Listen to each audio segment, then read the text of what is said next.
वर्तमान शांत हों, जिनके गुणों के गान में ये वर्धमान महान दिन विचरे हमारे।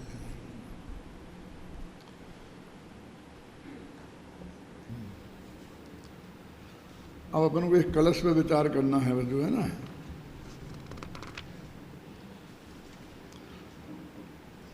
स्थितेति जीवस्य निरंतराया स्वभावभूता परिणाम शक्ति।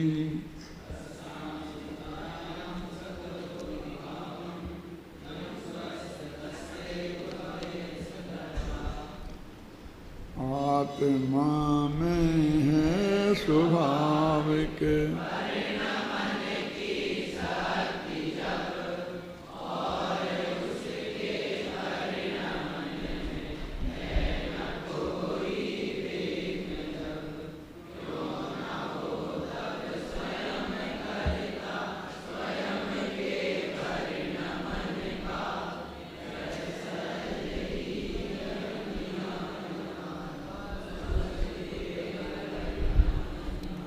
गड़बड़ क्यों हो जाती है।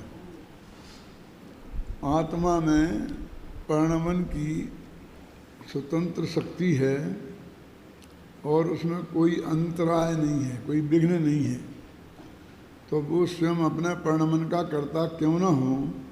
और ये बात सब जो चल रही है वो विकारी भावों के संदर्भ में चल रही है। राग देश मोह जो विकारी भाव हैं उनका कर्ता आत्मा है, उसके संदर्भ में ये 2 कलश, ये 10 गाथाएं हैं, है ना। देखो, रागादिक का कर्ता ये भगवान आत्मा ही है। यदि कर्म के उदय को मानते हैं निमित्त की अपेक्षा, तो फिर वो एक द्रव्य का कर्ता दूसरा द्रव्य हो जाता है और आत्मा की स्वभाव की स्वतंत्रता खंडित होती है। स्वभाव की स्वतंत्रता और पर्याय की स्वतंत्रता, पर्याय में तो परतंत्रता है ही, जो अपने आप परीक्षा में आता है ना कि इस शरीर में आत्मा रहता है, इससे सिद्ध होता है परतंत्रत्वात्, है ना, आता ना। हीन स्थान में क्यों, शरीर तो बहुत गंदा है, स्वतंत्रता से कोई ऐसी गंदी जगह क्यों रहेगा। किसी को आदमी को पाखाने में बंद कर दो, गंदे पाखाने में, तो गंदे पाखाने में क्यों रहेगा। ऐसे ये भगवान आत्मा इस हीन शरीर है, हीन है और गंदा है, इस शरीर में क्यों रहेगा, ऐसा आप परीक्षा के शुरू की कारिकाओं में आया है।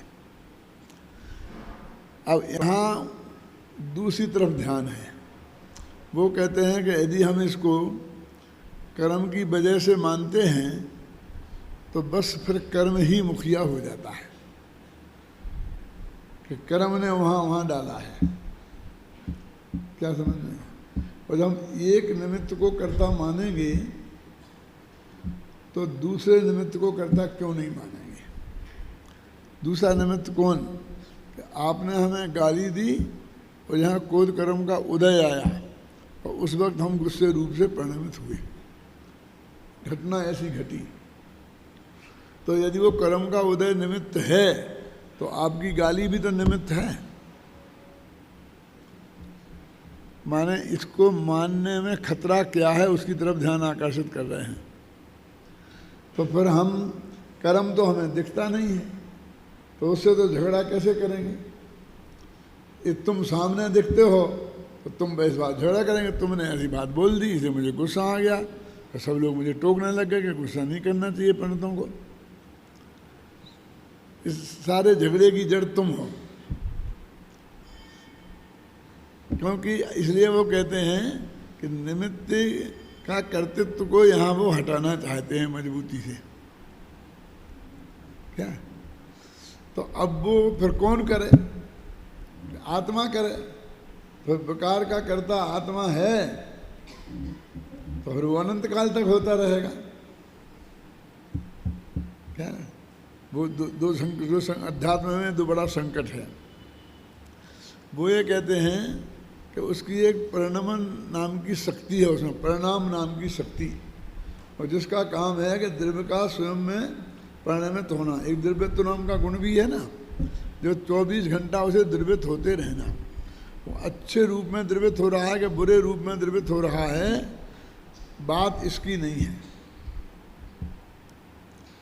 लेकिन वो एक सेकंड भी द्रवित हुए बिना नहीं रह सकता। और ये बात 80वीं गाथा प्रवचन सारकी में है, और आज के प्रवचन में ये बात आई थी।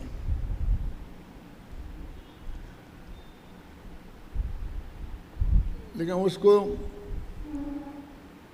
लगता है किसी ने समझा नहीं, विद्यार्थियों ने। जिन विद्यार्थियों से उसको बुलवाया गया वो बिल्कुल रॉन्ग था, एक अक्षर भी सही नहीं था, और किसी ने उसे फिर सही भी नहीं किया।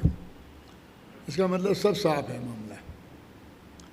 इसलिए मैं कह रहा हूँ कि कल से शास्त्री वाले विद्यार्थियों से करवाना वो इतना आसान नहीं है कि जो उपाध्याय वाले उसको अर्थ को समझ सकें और उसे प्रस्तुत कर सकें। क्या कोई बात नहीं है, देखो विद्यार्थी ने गलती की तो कोई उसका सही अर्थ बताए ना बाद में कि नहीं ऐसा नहीं ऐसा था, अन्यथा तो सब समझ लेंगे जिसने समझा वो ही सही है, और तो और वो भी समझ जाएगा कि ये सही है। उसमें क्या मार्मिक बात थी कि पर्याय का लक्षण क्या है, व्यतिरेक। इसको वहाँ बहुत अच्छा समझाया था। अन्वय सो द्रव्य, अन्वय का विशेषण सो गुण, और अन्वय का व्यतिरेक सो पर्याय। अब व्यतिरेक को सिद्ध कर रहे थे मोतियों के उदाहरण से, मोतियों की माला के उदाहरण से। यानी ये कहना चाहते हैं कि ये कहाँ से बात उठाई, गाथा में ये था कि हम और उन दोनों में कोई अंतर नहीं है। तो किस बात में अंतर नहीं है? आत्मा तो विकार रूप परिणमित हो रहा, और अनंत भगवान तो अविकारी दशा रूप परिणमित हो रहे। तो वे कह रहे कैसी दशा रूप परिणमित हो रहे, उसे क्यों देखते हो? परिणमित हो रहे, इसमें तो कोई चक्कर नहीं है ना। अकेले परिणमन को पकड़ो, और परिणमन एक एक समय की पर्याय में होता है, तो वो उसकी स्वयं की शक्ति है। यदि तुमने वहाँ विकार को देखा तो तुम परिणाम शक्ति को नहीं पहचान सकते, तुम पर्याय के लक्षण को नहीं पहचान सकते। पर्याय का लक्षण पलटना है, अच्छी से बुरी और बुरी से अच्छी नहीं। विकार से निर्विकारी रूप परिणमित हो जाना ये पर्याय का लक्षण नहीं है। यदि ऐसा मानेंगे तो सिद्ध भगवान के में फिर परिवर्तन ही नहीं मानना पड़ेगा। और जैसा कि अपन कहते भी हैं कि वह सिद्ध भगवान में कोई परिवर्तन नहीं होता, वो अनंत काल तक वैसी की वैसी रहेगी। इस अर्थ में वो ही रहेगी, ये बात अब केवल ज्ञान हो गया तो अनंत काल तक केवल ज्ञान ही रहेगा। तो ऐसा लगता है अब कोई परिवर्तन नहीं होगा। तो वो कहते हैं कि नहीं, वो केवल ज्ञान भी एक समय बाद नष्ट हो जाएगा और दूसरा नया केवल ज्ञान आएगा। तो परिवर्तन रुकने वाला नहीं है निगोद से लेकर मोक्ष तक। तो पर्याय का लक्षण परिवर्तन होना है। रागी से विकारी होना, विकारी से अविकारी होना, ऐसा कोई लक्षण नहीं है। बिल्कुल यही बात है जो यहाँ सिद्ध कर रहे हैं। वो कैसी हुई, गंदी हुई, अच्छी हुई, बुरी हुई, परिवर्तन हुआ कि नहीं हुआ। लक्ष्मण के दिमाग में भी एक बात आई थी। कब? जब वो वनवास में थे और कुटिया में सीता जी और रामचंद्र जी सो रहे थे और वे दरवाजे पर खड़े पहरा दे रहे थे। दोनों एक साथ नहीं सो सकते थे राम लक्ष्मण, क्योंकि सुरक्षा का इंतजाम तो करना ही पड़ेगा ना। अब उस वक्त वो जो सोचते हैं, तो मैथिली सेन गुप्त ने उसका बहुत बढ़िया वर्णन किया है। पंचवटी की घटना है। कि लोग कहते हैं तरक्की तरक्की तरक्की, क्या होता है? यदि परिवर्तन ही उन्नति है तो हम भी बढ़ते जाते हैं। यदि परिवर्तन का नाम उन्नति है तो हमारी अवनति कहाँ हुई? हमारा राज्य छिन गया, हम राजकुमार मिट गए और जंगल में आ गए। ये दुनिया कहती है कि देखो करोड़पति से रोड़पति हो गए, है ना? तो उसको तो ये कहते हैं ना कि उन्नति रुक गई, अवनति में चले गए, ऐसा बोलते नहीं। और पैसा कमाते जाएं तो उन्नति बोलते हैं। तो वो कहते हैं उन्नति माने क्या? तो खुद ही कहते हैं यदि परिवर्तन ही उन्नति है, यदि हम वो राजा राजकुमार थे और राजकुमारी बने रहते थे तो उन्नति नहीं होती। अब हम राजमहल में से जंगल में आ गए क्या? तो उन्नति ही है। यदि परिवर्तन ही उन्नति है तो हम भी बढ़ते जाते हैं। और मुझको तो ये सीधे सच्चे भाव ही भाते हैं। मुझे तो यही अच्छा लगता है। हम क्यों अवनति के गड्ढे में गिर गए, हम ऐसा क्यों मानते हैं? तो वो कहते हैं कि आजीव का परिणमन स्वभाव है। ये राग को मिटाकर वीतरागता रूप करना ये परिणमन शक्ति का काम नहीं है। वो एक सेकंड भी परिणमन रुके नहीं, ये ड्यूटी परिणमन शक्ति की है। वो कहते हैं बताओ कि पर निमित्त नहीं होते तो परिणमन रुक जाता द्रव्य का? कि नहीं होते माने क्या? बोलो सिद्ध दिशा में नहीं है, कोई कर्म का उदय नहीं है ना, जिसकी वजह से तुम परिवर्तन मानते हो। तो वहां परिवर्तन हो रहा है कि नहीं हो रहा? एक तर्क है जी। दूसरा तर्क ये भी रहता है वहां भी काल द्रव्य है। तो काल द्रव्य की निमित्तता और प्रत्येक द्रव्य की उपादान, ये दोनों मिलकर उस परिवर्तन के जिम्मेवार हैं। और दोनों 24 घंटा ये मौजूद हैं। जो इन दोनों मौजूद हैं उनका काम हो रहा परिणमन, वो काम परिणाम शक्ति का है। इसलिए तुम निर्विकारी पर्याय को तो मानोगे आत्मा, उसका आत्मा का कार्य, और विकारी पर्याय को आत्मा का कार्य नहीं मानोगे। हम विकार का कर्ता थोड़ी आत्मा को कह रहे, सुनो, परिणमन का कर्ता कह रहे। उसका नाम है कि वो जो अनुश्रुति से रचित भाव है, वो कहते हैं। वहां पर असीमी गाथा में क्या कहना चाहते हैं कि तुम पर्याय का लक्षण देखो, बस प्रति समय पलटना, इसका नाम पर्याय है। बस यदि वो एक समय भी पलटे बिना रुक गई हो तो तुम कहो। अब वहाँ ये अब वितरे की कि जो पहली थी वो दूसरी नहीं है, ये व्यतिरेक का लक्षण है। जैसी थी वैसी है कि वैसी नहीं है, दूसरे तरह की है, उसे कोई फर्क नहीं पड़ता। क्या तो कहते परिणाम शक्ति तो स्वभावभूत है कि राग रूप परिणमित हो गया तो स्वभाव कहाँ रहा? वो तो विभाव हो गया कि भैया वो विभाव करने वाला तो उसे वो वैभाविक शक्ति है। माने उसके लिए भी कर्म के उदय को हमें जगह नहीं देना है। जैसा आत्मा निर्मल पर्याय रूप से परिणमन करने में पूरी तरह स्वतंत्र है, ऐसा ही विकार रूप परिणमित होने में भी वो स्वतंत्र है। तो हमको ये लगता है कि जबरदस्ती हमको अपराध का कर्ता बता रहे। अरे ये तो परद्रव्य के हस्तक्षेप से इनकार कर रहे हैं, ये आत्मा को पूरी आजादी दे रहे हैं। क्या ये जो पुलिस है ना, सीबीआई, ये मालूम क्या कहते हैं कि जिसने ये किया है अपराध, हमें उसे नहीं, जिसने कराया है उस तक पहुंचना है। तो उसे मार मार के पूछते हैं किसने कराया, कि क्यों? उसे डर लगता है कि यदि मैं उसका नाम बता दूंगा तो बाहर जाऊंगा तो मर जाऊंगा, यहाँ तो साल 2 साल की सजा काट के बरी हो जाऊंगा। वो बताता नहीं है। और यदि वो निकाल लेते हैं किसी तरीके से, बुलवा लेते हैं उसे, तो फिर कहते हैं कि ये तो किसी का ऑर्डर इसे सुनाने आया था, उन्हें तो असली बॉस तक पहुंचना है।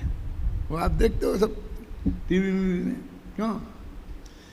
कौन है इसके पीछे, कौन है कि साहब मेरे को तो उन्होंने कहा था ये काम करने के लिए, तो उनकी पिटाई गई, तुमको किसने कहा था? फिर वहां भी उनको दिखता है कि असली फाइनल कौन है। तो ऐसे ही फाइनल अथॉरिटी कौन है? असली अपराधी तो वो है ना।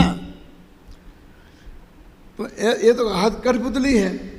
तो इसलिए कहते कर्म के बताए को क्या, बेचारे को तो राग द्वेष है ही नहीं, वो तो पुद्गल है, जड़ है, वो तुम्हारे को क्यों कराएगा जबरदस्ती। तो हम लोग है ना, वो आता ना, कर्म बेचारे कौन भूल मेरी अधिकाई, और अग्नि सहे घन घात लोहे की संगति पाई। तो कहते जो पर्याय हुई है वो भले ही भूल रूप हो, लेकिन वो परिणमन जो स्वभाव है वो भूल नहीं है। यदि इसकी वजह से उस परिणमन स्वभाव को भूल मान लेंगे तो कौन सा बड़ा खतरा खड़ा हो जाएगा। देखो कि परिणमन रोक दो, अब विकारी तो हो ही गई, अब परिणमन रुक जाएगा तो अवकारी नहीं आएगी। संसार में तो रखड़ ही रहे हो, मोक्ष रुक जाएगा। बोलो कि वो कुछ भी हो, लेकिन वो परिणाम शक्ति में किसी भी कीमत पर हटनी नहीं चाहिए, वो जीव के ही हाथ में रहनी चाहिए। तो वो एक तरीके से कि जब मैं विकार का करता हूँ तो अविकार का कर्ता भी मैं ही होगा, विकार के मिटने का कर्ता भी मैं ही होऊंगा। उन्हें ये सिद्ध करना है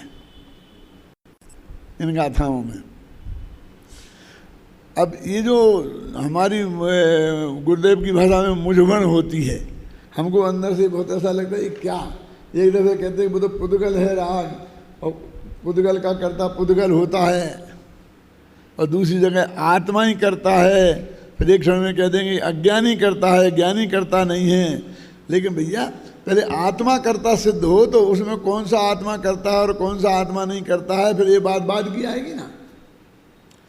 अभी तो उन्हें आत्मा सिद्ध करना है कि जो भी परिणमन हुआ है निगोद से लेके मोक्ष का तक का, परिणमन माने पर्याय, पर्याय माने कार्य, वो जिस द्रव्य में हुआ है उसका कर्ता वही द्रव्य है। क्या देखो पढ़ते हैं जरा माल में एक बात, हमने ये प्रश्नोत्तर पढ़ना चाहता हूं मैं आपको। बनारसीदास जी ने तो एक दोहे में निपटा दिया इसको। जीव चेतना संयुगत 192 पेज, सदाम पूरन सब ठोर, पाते चेतन भाव को करता जीव नौर। चेतना से युक्त जो जीव है वो हर जगह अपनी जगह पूरा है, माना राग के करने में भी वही है। फिर ऐसा है ना, ताते चेतन भाव का करता चेतन होए, यहाँ राग का कर्ता की बारी बातें उड़ाई दी है ना। इस प्रकार विगत 10 गाथाओं और 2 कलशों में यह बात अत्यंत स्पष्ट हो गई है कि पौद्गलिक कर्मों का कर्ता पुद्गल द्रव्य है और चेतन भावों का कर्ता जीव है। प्रश्न, इन्हीं गाथाओं का स्पष्टीकरण करते हुए आचार्य जयसेन तो लिखते हैं कि जीव अपनी स्वभावभूत परिणाम शक्ति के कारण क्रोधादि भावों का उपादान करता है। इसका क्या आशय है? देखो जयसेनाचार्य ने क्या किया, आप कर्ता कर्ता तो कह रहे हो, लेकिन कर्ता तो 2 प्रकार के होते हैं, निमित्त और उपादान। तो वो इस बात को खोलते हैं, वे बात कहते हैं गोलम गोल नहीं रहनी चाहिए, समझे? कि उपादान करता है कि निमित्त करता है ना। यही आशय है कि क्रोधादि भावों का वास्तविक कर्ता आत्मा ही है, क्या? क्योंकि उपादान करता ही वास्तविक कर्ता होता है। क्रोधादि भावों में देव कर्म का उदय तो मात्र निमित्त है। देखो, इनकार नहीं कर रहे, हमको उदय निमित्त है, कम मना करते हैं। यदि ऐसा है तो आचार्य अमृतचंद्र ने ऐसा क्यों नहीं लिखा कि उपादान करता है, जैसे आचार्य प्रश्नोत्तर कर रहे हैं। क्योंकि उनके सामने अमृतचंद्र की टीका थी मौजूद, और उनको ये लगता होगा कि इस बात को खुलासा करना चाहिए। आचार्य अमृतचंद्र ने भी देखो, घट की कर्ता मिट्टी और गरुड़ के ध्यान से परिणत मंत्र साधक का उदाहरण देकर उपादान कर्ता की ओर ही संकेत किया है। यानी वो कहते हैं जैसे आचार्य कि हमने उस संकेत को समझा है और हम आपको ये बात बता रहे हैं। तो क्या संकेत किया? ये बार बार कहते थे ना, घड़ा का कर्ता मिट्टी है, मिट्टी है, मिट्टी है। अब घड़ा स्वयं ही विकारी पर्याय है ना, उद्गल परमाणु की वो निर्मल पर्याय तो है नहीं। और वो घड़ा अच्छा बना के बुरा बना, इसकी सारी जिम्मेवारी क्यों? कुमार तो ये कहेगा कि नहीं नहीं मैंने नहीं बनाया, वो दूसरे कुमार को पकड़ो जिसने बनाया हो, मैं तो बहुत ही बढ़िया बनाता हूँ। लेकिन मिट्टी कहीं इनकार नहीं करेगी। अच्छा घड़ा बने तो, बुरा घड़ा बने तो। और दूसरा वो गरुड़ का ध्यान, क्या कहते हैं, जैसे वो उस ध्यान का कर्ता लिखा ना, तो ध्यान रूप परिणमित कौन हुआ? जिसने गरुड़ का ध्यान किया वो ही, तो उसको ही कर्ता बता रहा है ना। गरुड़ मैं गरुड़ हूं, ये तो अज्ञान है ना। अब किसी कर्म के उदय से उसने अपने को गरुड़ मान लिया है, ऐसा तो नहीं है क्यों? वो कहते हैं गरुड़ के ध्यान के रूप में परिणमित, कि मैं गरुड़ हूं, ऐसे गरुड़ के ध्यान के रूप में जो परिणमित है,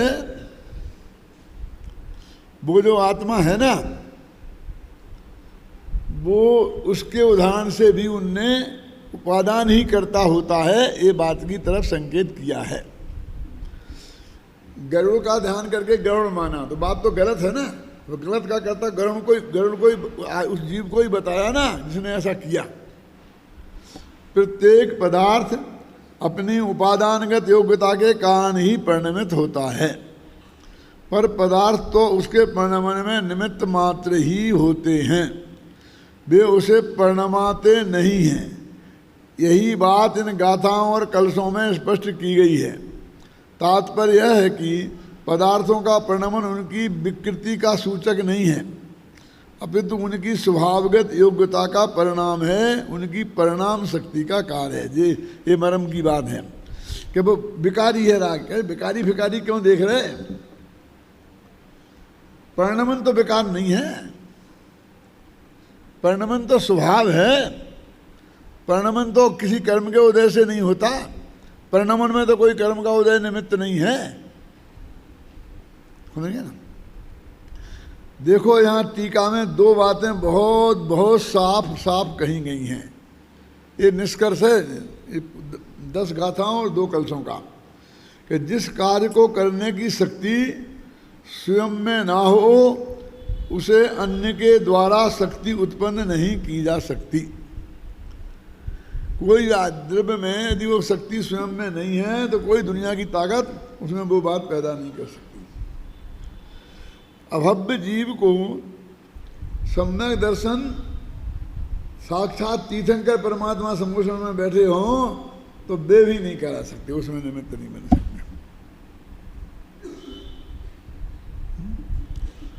कोई ने मेरे साथ ऐसा प्रश्न किया था कि करण लब्धि में तो सब जो कुछ गड़बड़ होती है कर्मों में ही होती है ना। मतलब जो भी होता है ना, इतना का ये हो गया, अभी आती हो करुणान योग में आती है ना सब बातें। खासकर वो 8वें 9वें गुणस्थान में आता है ना, इन प्रकृतियों की उद्वेल ना हो गई, इसका ये हो गया, इसका ये हो गया, फिर वो शुरू परिणमित हो गई, फिर ये हो गया, वो हो गया।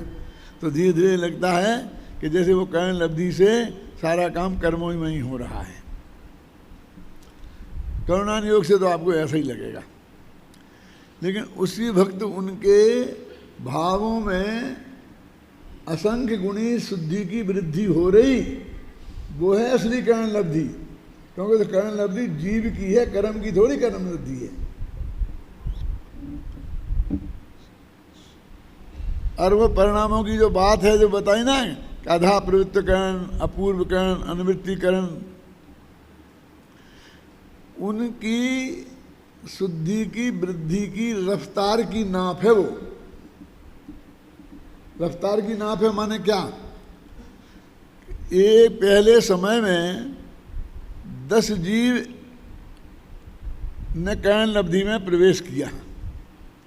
अब वे जब तक अधा प्रवृत्त करण में हैं, अब वो तेजी से आगे बढ़ रहे हैं।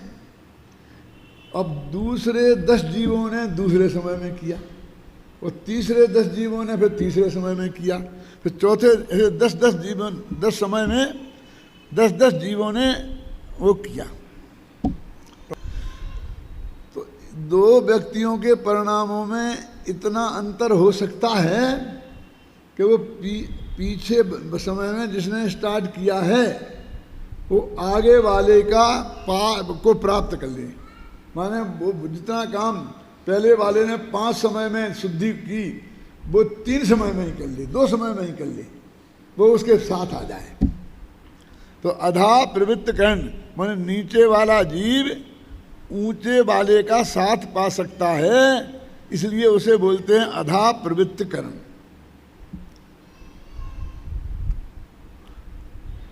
मानो उस जीव के ऐसे अपूर्व परिणाम नहीं होते हैं कि पीछे वाला साथ ही नहीं पा पाए। फिर अपूर्व करण में आ जाता है तो उसके ऐसे ऐसे अपूर्व परिणाम होते हैं कि पीछे वाला उसका साथ पा ही नहीं सकता। लेकिन 2 जीवों की परिणामों में विशुद्धि में अंतर हो सकता है। माने आज पहले समय में शुरू किए थे ना, और 5वें समय में पहुंचे, तो एक के परिणाम ज्यादा निर्मल हों, एक के कम हों। पीछे वाला तो साथ नहीं पाएगा, लेकिन दोनों में थोड़ा अंतर हो सकता है। वो 6वें वाले के बराबरी तो नहीं कर सकता, उन दोनों में अंतर हो सकता है। अनुवृत्तिकरण क्या है कि 2 जो जीव ने शुरू किए हैं, तो सब जीव 10 जीवों ने किए, तो वे सब के आगे बढ़ेंगे तो एक से ही परिणाम होंगे। माने इतनी तेज रफ्तार होती है उनकी कि उससे तेज रफ्तार हो ही नहीं सकती। इसलिए कोई के 2 परिणामों में फर्क पड़ेगा नहीं। जैसे 5वें समय में पहुंचे तो 5 सब जीव बराबर के होंगे। तो ये परिणामों की नाप है, ये नाप कोई कर्मों फर्मों की नहीं है। खासकर वो 8वें 9वें 10वें गुणस्थान की जब चर्चा आती है ना, तो कौन सी कर्म प्रकृतियां कौन से गुणस्थान के कितने में भाग तक, किन की कब बंध विच्छुत्ति होती है, किन की उदय विच्छुत्ति होती है, किन की सत्व विच्छुत्ति होती है, वो सारा जो कर्मों का वर्णन है ना, तो ऐसा लगता है कि सारा जो कर्म ही कर्म में होता है।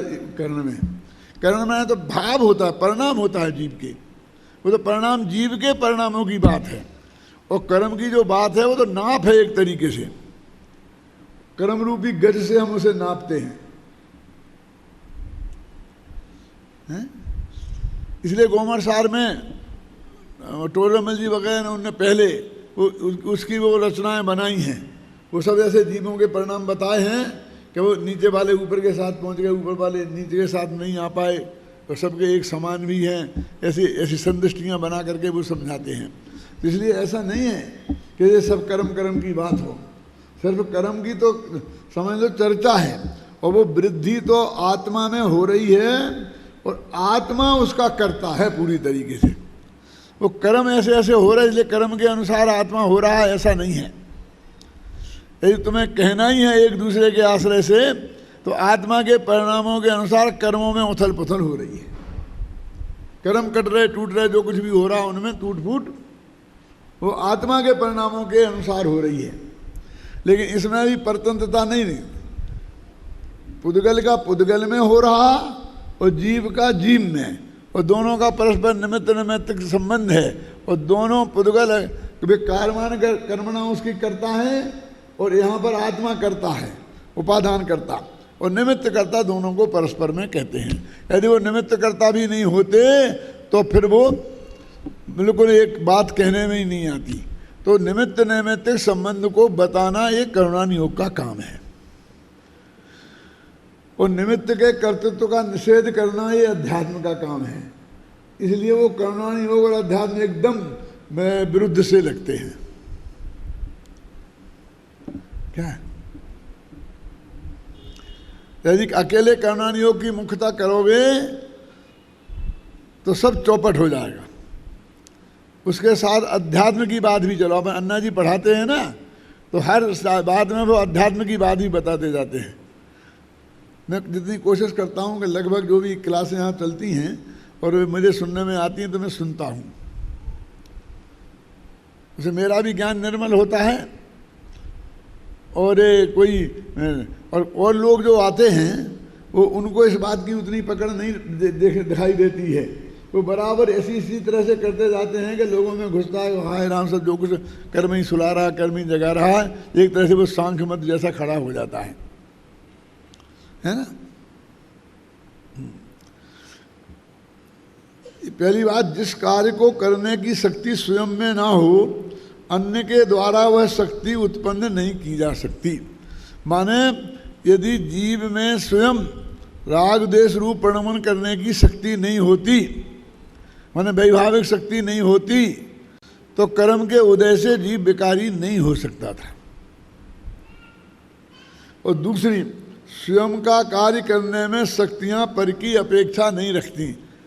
पहले में तो उसमें शक्ति है परिणमित करने की ये बताई, और दूसरे में उसे पर के सहयोग की जरूरत नहीं है। स्वयं का कार्य करने में शक्तियां पर की अपेक्षा नहीं रखती।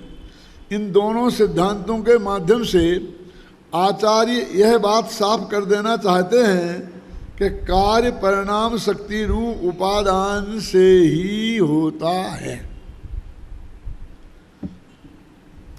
उक्त संदर्भ में स्वामी जी का कथन है, तो इसी बात के पोषण में है। आप घर पे शांति से पढ़ लेना, क्योंकि उसमें नई बात नहीं आएगी। वो जो अपन ने अभी ऊपर लिखी है वो ही आएगी, और उसके बाद जो अपन पढ़ रहे हैं दोनों को मिला करके आएगी। पेज नंबर 194 पर निकालो। माने ये वस्तु स्थिति यहाँ तक उन्होंने बता दी। अब इन गाथाओं के बाद आचार्य जयसेन की तात्पर्य वृत्ति टीका में 3 गाथाएं आती हैं जो आत्मख्याति में नहीं है। ये गाथाएं मूलतः इस प्रकार। एक बात और मैं आपको बताऊं, अपन ने जो टीका लिखी और ये अनुशीलन लिखा, तो जयसेनाचार्य की टीका में जो गाथाएं हैं उनको भी अपन ने इसमें शामिल कर लिया। क्या उन गाथाओं को छोड़ा नहीं है, जबकि पहले की जो छपी हैं तो दूसरी छपी है ना, उनमें उन गाथाओं को शामिल नहीं किया। तो उन गाथाओं को पढ़ने के लिए आपको अलग से उसका अध्ययन करना पड़ेगा। ये जो अपनी कौन सी गाथा चल रही है, जिसके बाद जो 3 गाथाएं आई हैं,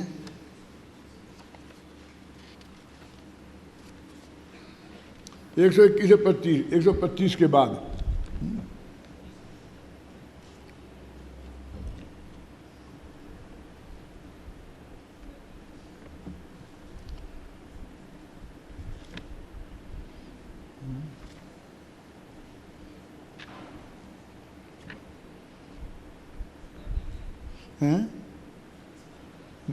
इसमें गाथा नहीं दी। अच्छा, अमरचंद की दी इसलिए। जो संगम तुम इत्ता जानदि उपयोग मग्गम शुद्धम,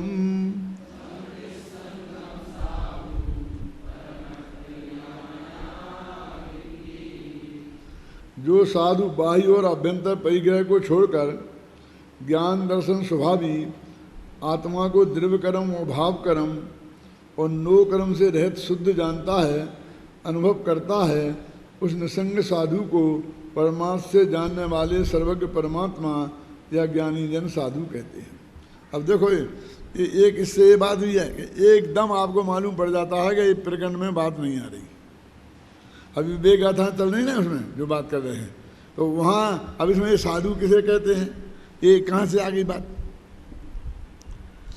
ये जो गाथाएं हैं ये बीच में 6 पक जानते हैं आप, किसी ने दूसरे ने मिला दी। और जयसेनाचार्य को जो प्रति मिली होगी उसमें ये गाथाएं होंगी। अब जयसेनाचार्य ने मिलाई या किसी दूसरे ने मिलाई, लेकिन मैं इसका कहने में मुझे रंच मात्र भी संकोच नहीं है, और मैंने हर जगह लिखा भी है इसमें बीच बीच में कि ये बिल्कुल अलग थेगड़े से लगी दिखती हैं। क्या कई जगह तो बस अकेले नमस्कार ही कर दिया, बस खत्म। फलाने भगवान को नमस्कार हो, नेमिनाथ भगवान को नमस्कार हो, फलाने को नमस्कार हो।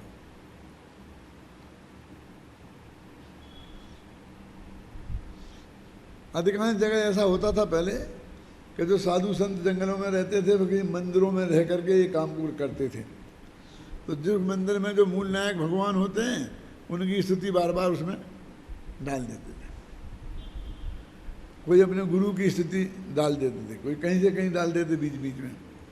अब जो साधु बाह्य और अभ्यंतर परिग्रह को छोड़कर ज्ञान दर्शन स्वभावी आत्मा को द्रव्य कर्म और भाव कर्म दूर से शुद्ध जानता है, से रहित, अभी तो अपनी 19वीं गाथा में है, और जगह कई जगह है, अनुभव करता है, वह निसंग साधु ही परमार्थ से जानने वाले सर्वज्ञ परमात्मा या उनको सर्वज्ञ परमात्मा, ऐसे लोगों को ही साधु कहते हैं। ये साधु की परिभाषा दे दी। अब ये ये गाथा है, ये 32वीं गाथा है, और इसको इन्हें यहाँ लाए हैं। और वैसी गाथा वहाँ आ गई, हाँ द्वारा ऐसा क्यों लिखते वो, जो मोहम तुम इत्ता ज्ञान सहावादियम मुनदी आदम,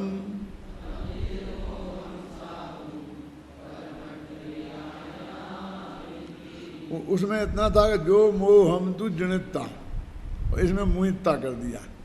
वहाँ जीतता माने जीत कर, इन्हें कहे मुहिता माने छोड़ कर, बस इतना अंतर है। जो परम साधु समस्त चेतन अचेतन और शुभाशुभ परद्रव्यों के मोह को छोड़कर ज्ञान स्वभावी आत्मा को जानते हैं, परद्रव्यों से भिन्न अनुभव करते हैं, उसे परमार्थ को जानने वाले सर्वज्ञ परमात्मा ज्ञानी जन जित मोह साधु करते हैं।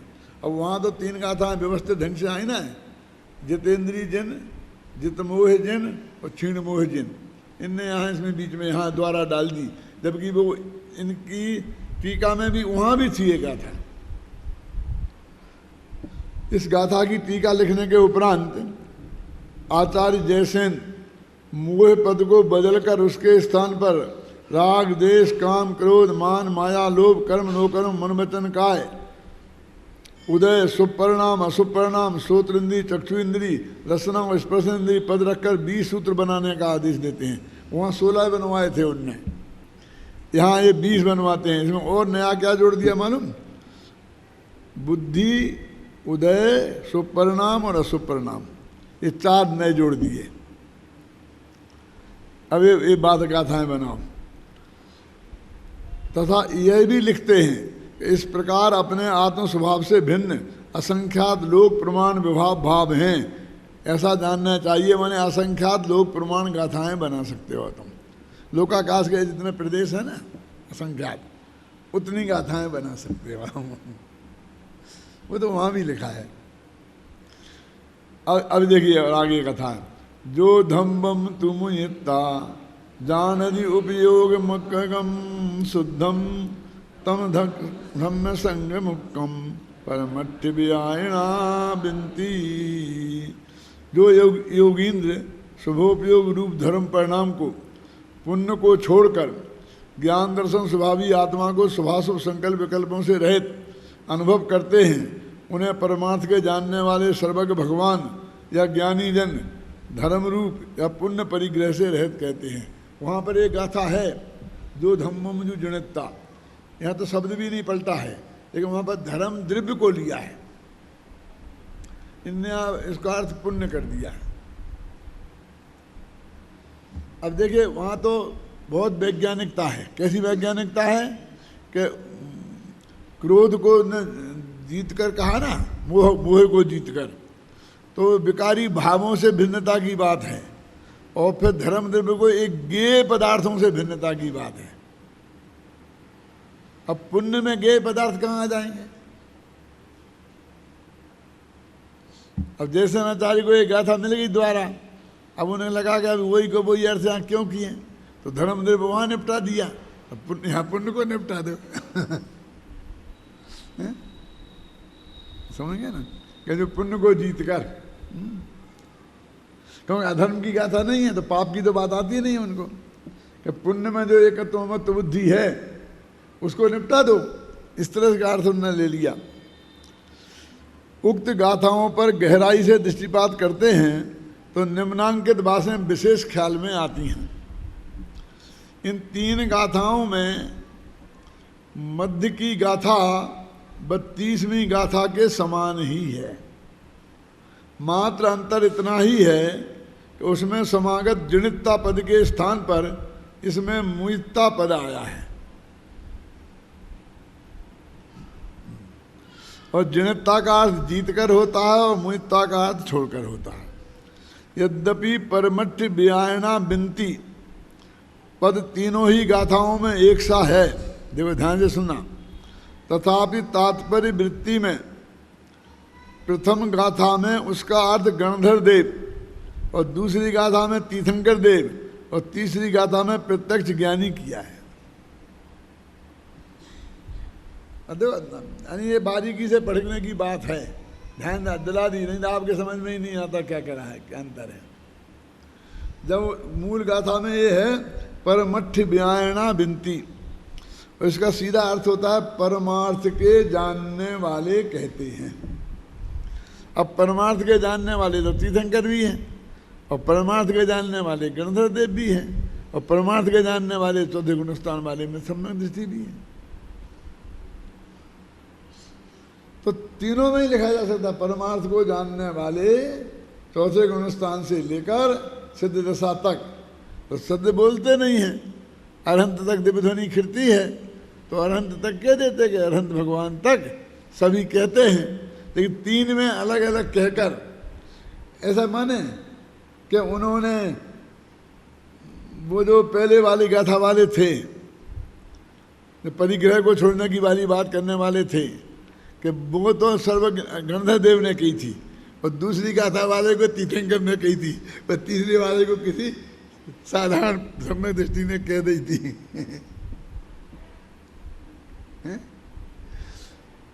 विरोध तो इसलिए नहीं है कि तीनों परमार्थ को जानने वाले हैं, है ना। यदि हमको ऐसा भेद करना है तो हम पूरा आद्योपांत बताना चाहिए उनने ऐसा किया है ना। क्योंकि सम्यक दृष्टि ज्ञानी से लेकर सर्वज्ञ परमात्मा तक सभी लोग परमार्थ के ज्ञाता हैं, अतः मैंने इसका अर्थ तीर्थंकर देव या ज्ञानी जन ऐसा किया है। क्योंकि गणधर देव तो ज्ञानियों में ही आ जाते हैं ना। तीसरी गाथा 37वीं गाथा में से मिलती जुलती है, यद्यपि 37वीं गाथा में धम्म पद का प्रयोग किया है, धर्म द्रव्य के अर्थ में है, और यहाँ पुण्य भाव के अर्थ में धम्म शब्द का प्रयोग किया है। ये जो अंतर हैं वो मैंने आपके सामने निकाल के रख दिए। यदि आप जयसेनाचार्य की टीका भी पढ़ते तो वहाँ वैसा पढ़ते जाते और वैसा अर्थ करते जाते, यहाँ ऐसा पढ़ते जाते, यहाँ ऐसा अर्थ करते जाते। क्यों? आपको पता ही नहीं चलता कि कोई फर्क आया है। मैंने एक उदाहरण दिया था ना कि युगल जी साहब ने 2 छंद परिवर्तन किए हैं। अब पहले जो पूजा पढ़ते थे वे, अब बाद में जो पढ़ करके करते हैं उन्हें पता ही नहीं कि बदल गए कि नहीं, किस किताब में बदले हुए हैं कि नहीं। जब जिन लोगों को पहले के याद हैं उन लोगों को जरूर पता लगता है, कोई बुद्धि के प्रयोग से नहीं। वो जवान जब वो ऐसा बोलते हैं वो दूसरे वाले अलग बोलते हैं, तो ये क्या है, ये क्या है, इस किताब में ये है, उस किताब में ये है। अब कल भविष्य में लोग ये कहने लगेंगे कि भैया ये उनने लिखे होंगे, किसी दूसरों ने बदल दिया। ये क्यों कहेंगे? क्योंकि अपन भी बोलते हैं ये पूजनों में बदल देते हैं लोग, हैं पुण्य पाप सब नाश के, हैं ज्ञान भान प्रकाश का बदल के कह दिए पाप पुंज सब नाश के। तो अपने कल धीरे धीरे भ्रम हो जाएगा कि असली कौन था। वे ये कहेंगे पाप पुंज था और इन सोनगढ़ियों ने बदल के पाप पुण्य कर दिया। भाई कौन बताएगा कि किसने बदला है, पुराना कौन है? हैं? अब ऐसे ही बदले उन्हीं ने हैं, आज अपन को मालूम है, लेकिन भविष्य में लोग कहेंगे नहीं कि ना मालूम किसने बदल दिए, जिसको ये पसंद नहीं आई होगी फिर आइडिया लगत रहेंगे, वह झगड़ा खत्म। अरे क्या तो वे स्पष्ट रूप से उसमें लिखें भाई, जिसमें कि एक भविष्य में कन्फ्यूजन खड़ा नहीं हो क्या, और नहीं तो लिखें तो ऐसे बदलने में ये चक्कर खड़ा होता है। कभी कहते तुमने बदल दिया, वो कहते तुमने बदल दिया, वो कहते तुमने बदल दिया। इससे क्या होता है, दोनों ही बातें अप्रमाणिक सी लगने लगती हैं। अब लिखने में फिर वो चक्कर है कि क्या चक्कर होता है कि या तो तुम पहले गलती थे या अभी गलती हो, दो में एक दफे की तो गलती तुम्हें स्वीकार करनी ही पड़ेगी ना। तो वो गलती दूसरे के माथे पे मर जाए।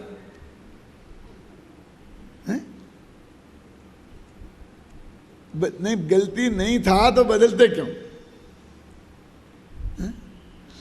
मैंने उनको ध्यान दिलाया था इस तरफ, और ये भी कहा था कि इससे ये संकट खड़ा होगा कि सोनगढ़ वाले कहेंगे कि इनने अपनी गलती स्वीकार कर ली कि गलत लिखे थे पहले और फिर अब सही कर लिया ना, सुधार ले, हमने डंडा मारे इसलिए सुधार लिए हैं, जबकि ऐसी कोई गलती, ऐसी बात कुछ है नहीं। तो लोग फिर अपना अपने मन का अर्थ निकालेंगे, जो भी आएगा, जिसको जैसा समझ में आएगा वैसा अर्थ निकालेंगे। इसमें क्या तकलीफ खड़ी होती है? अच्छा हो गया ना। अब आगे पेज नंबर 196 है। प्रथम गाथा में शुद्ध पद का अर्थ द्रव्य कर्म, भाव कर्म और नो कर्म से रहित किया गया है। देखो ये अपन ने इसकी सब अंदर से गहराई से अध्ययन किया है, आप पढ़ भी लेंगे तो ये पता नहीं चलेगा आपको कुछ क्या हुआ है। और तीसरी गाथा में शुभाशुभ संकल्प विकल्पों से रहित किया है। इसका कारण यह प्रतीत होता है, अपन ने कारण की भी खोज की अपनी तरफ से, कि पहली गाथा में संग माने परिग्रह की छोड़ने की बात है और तीसरी गाथा में पुण्य भाव को छोड़ने की बात है। तो संग में बाह्य पदार्थ और रागादि विकार सभी आ जाते हैं, तथा द्रव्य कर्म और भाव कर्म और नो कर्म में भी सभी बाह्य परिग्रह और रागादि अंतरंग परिग्रह ये सभी आ जाते हैं। अगले पुण्य भाव की बात कहाँ है? वो तो संग में तो सब आ जाते थे। 125वीं गाथा में यह कहा था कि क्रोध में उपयुक्त आत्मा क्रोध है, और मान में उपयुक्त आत्मा मान है, माया में उपयुक्त आत्मा माया है, और लोभ में उपयुक्त आत्मा लोभ है। मैंने वही कहा है, मैंने उसी रूप से परिणमित, मैंने पर्याय से अभेदता की बात है। 126वीं गाथा में यह कहने वाले हैं आगे कि जो आत्मा जिस भाव को करता है वह उस भाव का कर्ता होता है, और ज्ञानी के सर्वभाव ज्ञानमय होते हैं और अज्ञानी के अज्ञानमय। ये बहुत खतरनाक बात है कि ज्ञानी को यहाँ राग का कर्ता कहा जा रहा है, और ज्ञानी के सब भाव ज्ञानमय आते हैं। ज्ञानी के सब भाव ज्ञानमय, सोने का उदाहरण दिया है क्या? सोने के गहने जितने बनते हैं वे सब सोने के ही होते हैं। ये क्या कह रहे कुछ, इसमें क्या था ये हम नहीं जानते। हम सोने का डालेंगे सुनार को और गहने लोहे के बन जाएंगे, क्यों? सोने के ही बनेंगे ना। तो ये क्या कहना चाहते हैं? ये कहना चाहते हैं कि यदि तुम ज्ञानी हो तो तुमने को गुस्सा आया और तुम्हें किसी को मारने को भाव आया, तो मारने का भाव ज्ञान में है कि अज्ञान? बोलो अज्ञान में है। और अज्ञानी को वही भाव हुआ मारने का, दोनों को एक से भाव हुए। अब यहाँ एक खतरनाक बात कहने वाले हैं 26वीं का 126वीं में कि ज्ञानी का वही मारने का भाव ज्ञान में है और अज्ञानी का वही भाव अज्ञान में है। ज्ञानी के सब भाव ज्ञान से बने हुए हैं और अज्ञानी के सभी भाव अज्ञान में। मैंने कहा था कल के गाथा यहाँ आगे पढ़ के आना तुम, और यहाँ पढ़ा भी करे, इसलिए कहा था। कितना मालूम तो पड़ेगा अभी क्या कह रहे हैं और अभी क्या कहने वाले हैं, लेकिन आप ध्यान देते हैं कि नहीं देते हैं मुझे पता नहीं।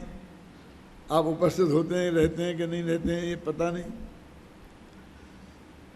ये मैं वहाँ अंतिम समय तक सुनता रहता हूँ, फिर वहाँ से चलता हूँ ना तो इतना आधी लाइन छूटती होगी तो मेरे उपयोग में रहती है वो कि इसके बाद में ये लाइन है वहाँ से यहाँ तक आने में।